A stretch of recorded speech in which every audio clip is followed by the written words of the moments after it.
Hello दोस्तों, स्वागत है आज की इस क्लास में। आज हम बात करने वाले हैं हिंदी। आपका बिहार बोर्ड में 100 मार्क्स का जो क्वेश्चन पूछता है, उस हिंदी 100 मार्क्स का जो क्वेश्चन पूछता है उसमें से चैप्टर नंबर दूसरा है गद्यखंड का चैप्टर नंबर 2 उसने कहा था।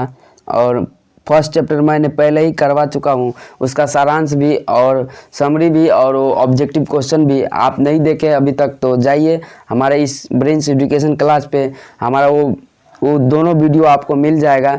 और हम आज बात करने वाले चैप्टर 2 गद्यखंड का चैप्टर नंबर 2 उसने कहा था। पाठ का नाम क्या है? उसने कहा था। और इसको कौन लिखा है? इसको लिखा है चंद्रधर शर्मा गुलेरी जी।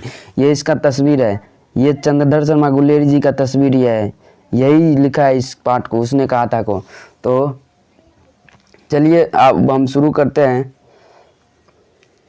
उसने कहा था पाठ को कौन लिखा है? चंद्रधर शर्मा गुलेरी, यही है।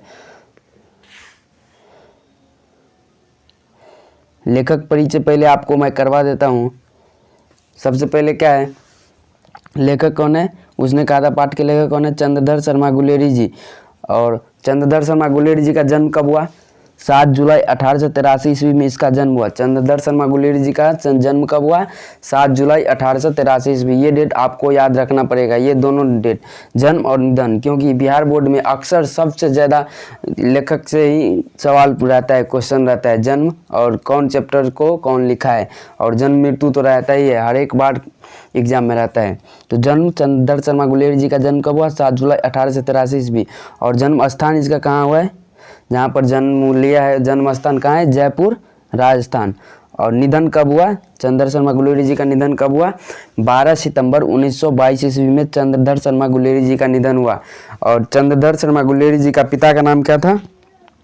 पंडित शिवराम था। चंद्रधर शर्मा गुलेरी जी का पिता का नाम क्या था? पंडित शिवराम था। और इसका मूल निवास कहाँ है? गुलेर नामक ग्राम दिल्ली में पड़ता है। दिल्ली के सी नामक ग्राम, ऐसा ही कुछ है, इसमें कुछ छूट गया टाइपिंग। और उसके बाद क्या है? उसके बाद जिला इसका कांगड़ा हिमाचल प्रदेश में पड़ता है। और रचनाएं क्या सब है या कहानियाँ? सुखमय का जीवन 1911 में प्रकाशित किया। 1911 में सुखमय का जीवन प्रकाशित किया। बुद्ध का कांटा भी 1911 में प्रकाशित किया। और उसने कहा था ये क्या है? कहानी है। विद्या में क्या उसने कहा था? विद्या में क्या है? कहानी है। ये कब प्रकाशित किया? 1915 ईस्वी में। और उसने अब चलिए आपको सारांश की तरफ ले जाते हैं।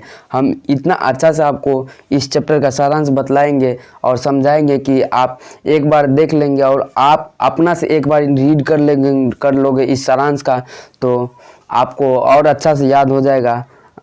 आपको बेसिकली रटने का ज़रूरत नहीं पड़ेगा, हम आपको समझाएंगे ऐसा। तो चलिए अब हम सारांश को देख लेते हैं। और ये जो आपको समझाया हूँ, ये निधन, जन्म और निधन, ये दो डेट आपको याद रखना पड़ेगा। और उसने कहा था पाठ को कौन लिखा है? चंद्रधर शर्मा गुलेरी जी, यही है। और आपको हम लास्ट में आपका खुशखबरी बताएंगे, पहले आप क्लास कर लीजिए आराम से।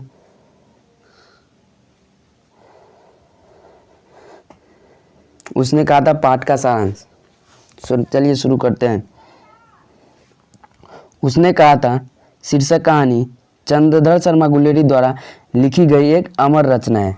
आपको बेसिकली आपको एग्जाम में पूछ देगा कि उसने कहा था पाठ का सारांश लिखिए या समरी बताए या लेखक के अनुसार अपनी भावना को प्रकट करें, तो आपको ऐसे ही लिखना पड़ेगा।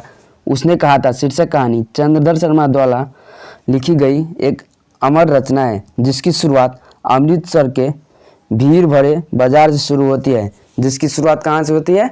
अमृतसर के भीड़ भरे बाजार से शुरू होती है, जहाँ अब कहानी में इंटरेस्ट आने वाला है।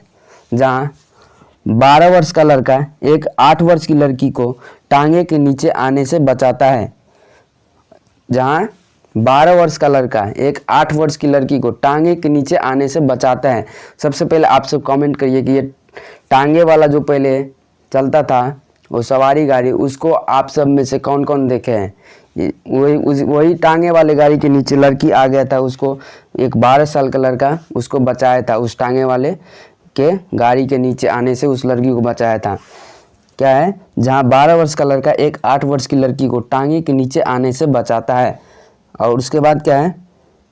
लड़का लड़की से पूछता है कि क्या तेरी कुरमाई या मंगनी हो गई।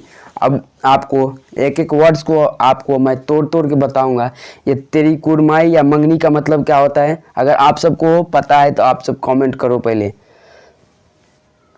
तेरी कुरमाई या मंगनी का मतलब होता है क्या तेरी शादी या विवाह हो गई। उस लड़की से पूछता है लड़का, ये 8 वर्ष की लड़की से। पहले क्योंकि बाल विवाह होता था तो बहुत बच्चा में ही कर देता था शादी, अब तो 18 वर्ष के बाद ही कोई करता है। आप सब बताओ कुरमाई या मंगनी का, इस दोनों वर्ड्स का मीनिंग आपको पता हो गया। कुरमाई होगा या मंगनी होगा, उस दोनों का वर्ड सेम ही होता है, शादी।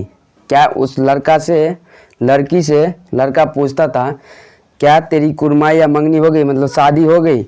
और इस पर लड़की क्या जवाब देता है वो सुनिए, हो गई। इस पर लड़की धत कहकर भाग जाती है। उस लड़का को जब लड़का पूछता है कि क्या तेरी कुरमाई हो गई, उस लड़की को जब पूछता है कि क्या तेरी कुरमाई हो गई, उस पर लड़की जवाब देकर भागता है कि धत कहकर भाग जाती है। दोनों बाजार में अक्सर, वो दोनों लड़का या वो लड़की, 8 वर्ष की लड़की और 12 वर्ष का लड़का, दोनों बाजार में अक्सर कभी सब्जी वाले के तो कभी दूध वाले के यहाँ मिलते थे।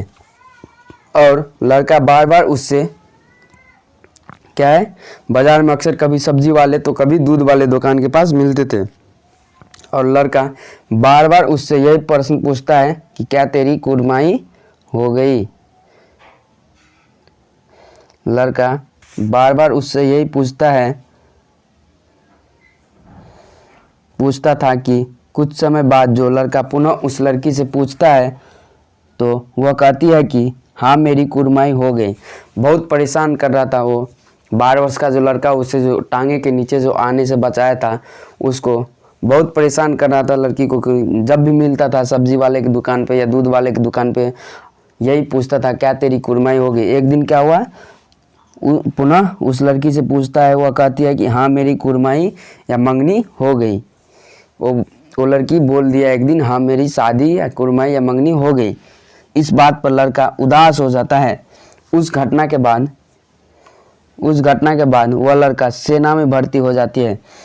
वहाँ वो जो है लड़का को जो बोल देती है कि हाँ, लड़की जो बोल देती है लड़का को हाँ मेरी कुरमाई या मंगनी हो गई।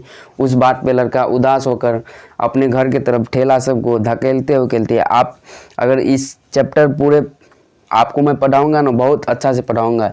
अभी पहले आपको समरी में बताता हूँ, समरी से आधा क्लियर कर दूँगा। वो बहुत कुछ ठेला सबको उखाड़ पुखाड़ के फेंक देता है, जो भी रोड पे ठेला सब लगा के दुकान करता है, तो ठेला सबको उल्टा पुल्टा के वो घर पहुंचता है। उसके बाद क्या होता है, उस घटना के बाद वह लड़का सेना में भर्ती हो जाती है और अंग्रेज़ों की ओर से फ्रांस में लड़ने जाता है। किसके ओर से, अंग्रेज़ों की ओर से फ्रांस में लड़ने जाता है। सेना में सूबेदार हजारा सिंह, जमादार लाना सिंह, वजीरा सिंह और बोधा सिंह के बीच प्रेम और शौर्य और मस्ती की चर्चाएं चलती है।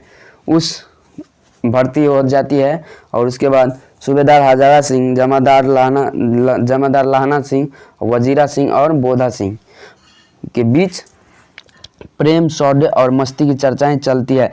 बोधा सिंह बीमार होता है तथा लाना सिंह उसका पूरा ख्याल रखता है। कौन, बोधा सिंह बीमार होता है तथा लाना सिंह उसका पूरा ख्याल रखता है। लाना सिंह उसका पूरा ख्याल रखता है। एक बार सूबेदार हजारा सिंह के बुलाने पर जब लाना सिंह उसके घर जाता है, सूबेदार हजारा सिंह के बुलाने पर जब लाना सिंह उसके घर जाता है तो सूबेदारनी लाना सिंह को पहचान लेती है। वो लड़की जो 8 साल की मिली थी, उसका शादी कर देता है और उसका पति भी इस सेना में भर्ती रहता है, और उसका बेटा भी सेना में भर्ती रहता है। और वही सूबेदार जो रहता है उस इन सब से मिला रहता है। तो ये एक दिन अपने घर पे लाना सिंह को अपने घर पे लेके जाता है और मिलाता है। तो सूबेदारनी, वो लड़की जो थी 8 साल की, वो इसको लाना सिंह को पहचान लेता है। वही यहाँ पे लिखा है, सिंह उसके घर जाता है तो सूबेदारनी लाना सिंह को पहचान लेती है और उसे बुलाकर कहती है कि जिस प्रकार तुमने मेरी बचपन में रक्षा की थी, वैसे ही हमारे पति और बेटा को बचाना। अंततः लाना सिंह की वो लड़की बोलती है उस लड़का से, और अब तो उसकी शादी हो गई है, तब भी वो बोलता है कि जैसे तुम बचपन में उस घोड़े टांगे वाले के नीचे से आने से बचाया था मुझको, वैसे ही मेरे पति को और बेटा को भी बचाना। अंततः, और उसके बाद लिख देना है आपको, अंततः लाना सिंह की युद्ध में मृत्यु हो जाती है। इस प्रकार यह कहानी त्याग, प्रेम इत्यादि की भावनाएं प्रकट करती है।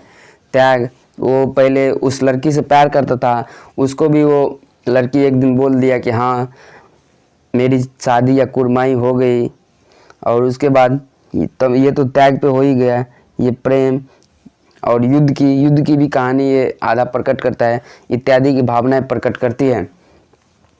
जब आप ये चैप्टर पूरा चैप्टर एक एक पढ़ोगे ना, तो आपको अच्छा से सब कुछ समझ में आ जाएगा। और आपको हम बता दें कि ये इस पर एक फिल्म भी बनाया है। आप फिल्म यूट्यूब पे खोल लेना, बेसिकली आपको सर्च क्या मारना है, उसने कहा था फिल्म इन हिंदी, उसने कहा था फिल्म इन हिंदी। आपको कैसे सर्च करना है, उसने कहा था फिल्म इन हिंदी, सर्च कर लेना है और आपको वो फिल्म आ जाएगा। आप उस फिल्म को देख लोगे तो आपको अच्छा से वो पूरा ये चैप्टर आपको समझ में आ जाएगा। और आपको लास्ट में मैं यही बताना चाहता हूँ कि अगर हमारे चैनल पे नए हो और अगर आपको हमारा ये वीडियो अच्छा लगा तो वीडियो को लाइक करो और चैनल को सब्सक्राइब करियो। अगर हमारे चैनल पे नए हो तो हमारे चैनल को सब्सक्राइब करो। और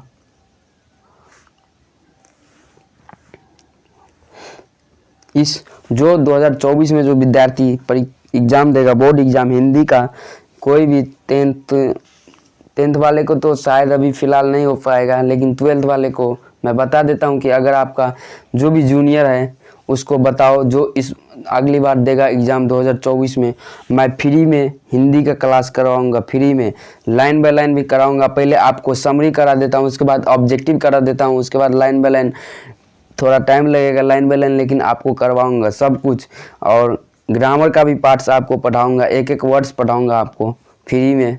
तो आप तो इतना कर ही सकते हो, अपने दोस्त सब के पास भेजो, चैनल को सब्सक्राइब करो। और इसका PDF भी हम अपने टेलीग्राम चैनल पर ब्रेंस एजुकेशन क्लास ऑफिशियल करके मेरा चैनल है, इस वीडियो के डिस्क्रिप्शन वाले लिंक में आपको मैं अपना टेलीग्राम चैनल लिंक डाल दूंगा। वहाँ से आप मेरे टेलीग्राम चैनल लिंक पर ज्वाइन करके आप इस PDF को डाउनलोड कर सकते हो। Subscribe this channel brains education class. इसका PDF अभी मैं अपलोड कर देता हूँ। चलिए मिलते हैं अगली क्लास में, तब तक के लिए बाय बाय।